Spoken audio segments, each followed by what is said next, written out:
Hello everyone, and welcome back to my YouTube channel. In today's video, we'll be focusing on factoring.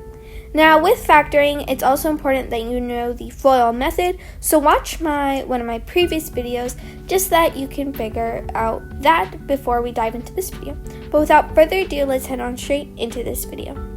So what is factoring? Factoring is taking a factored equation such as x squared plus 5x plus 4 and figuring out if I write x plus or minus a number, multiply it using FOIL method by x plus minus another number, then will it equal this equation that I'm given? Factoring is something that requires a lot of practice, so I'd recommend practicing a lot. But how would I figure this out? So there's a very useful trick that you can use, and it's by seeing what two numbers do I need to take that will multiply to, in this case, -4. However, they will add to 5. So let's say I were to write my equation as a plus bx plus c, or a plus b plus c. So I want to figure out what two numbers multiply by c to get c and what two numbers add to get the b. So for example, in this equation, we have 1 and 4. When you multiply them, you get 4, and when you add them, you get 5. And then when I FOIL out this equation, just to make sure, I will get x squared plus x plus 4x plus 4, which is x squared plus 5x plus 4. So that's why FOILing comes in really handy, so that you can go ahead and check if your factoring is right. Now let's say I were to take z squared plus 9z plus 8. So again, I'm going to take two numbers that multiply to 8 and add to 9. In this case, it's 1 and 8. So when you're factoring, you're just going to have to do a lot of trial and error in your mind. And these are simpler problems. So if you guys want a part 2 with more in-depth on more difficult problems, then please like this video.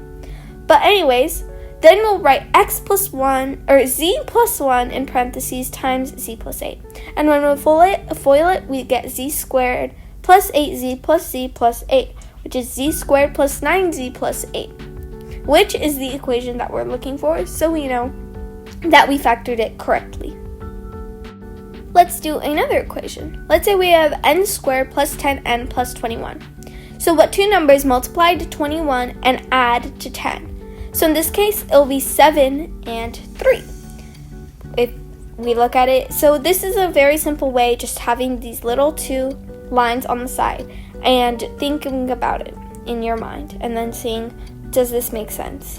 And yes, you'll have to go through a bunch of different possibilities, especially if the number is a big number like 72 with multiple different kinds of factors.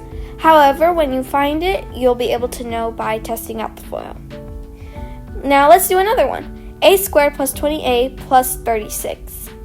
So here, what we're going to do is, again, we take what two numbers multiply to get 36 and then add to get 20.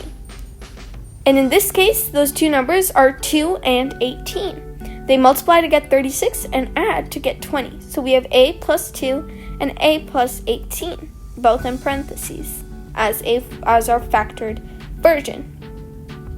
And let's say, again, we were to have a different problem, like y squared plus 6y plus 9.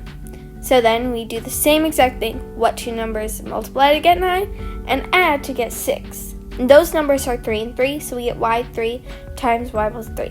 You could write y3 squared with a exponent squared next to the first parentheses, or you could just write it like this.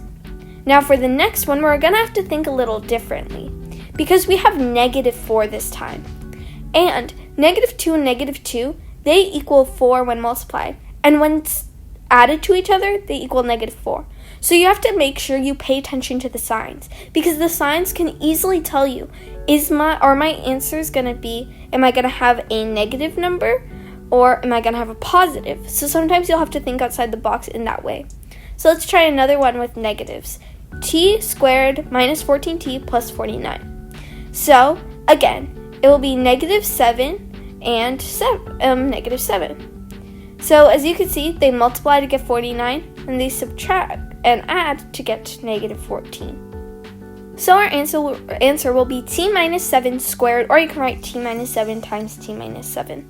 Now you are going to have 2 minutes to factor both of these equations.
Did you do it? Let's check if you got the correct answers. So we're going to try and find what two numbers multiply to 64 and add to 16. So we'll get 8 and 8. So we'll get 8 plus 8 times 8 plus 8. And then for the next one, negative 7 and negative 2, they multiply 14 and add negative 9. Congrats, you made it to the end of this video. Whether it's you needed help with this concept, you wanted some extra practice, or you just wanted to review, I hope you learned something or got some extra practice in. It'd mean the world to me if you subscribed and hit the notification bell so you get notified every time I post a brand new video. If you liked this video, please give it a thumbs up. If you didn't, give it a thumbs down. It just tells me if I need to change anything. And if you have any suggestions for any of my future videos, make sure to leave them in my discussion page, or you can email me, which is in the description box. Thank you all so much for watching today's video. I really hope you guys enjoyed. Bye!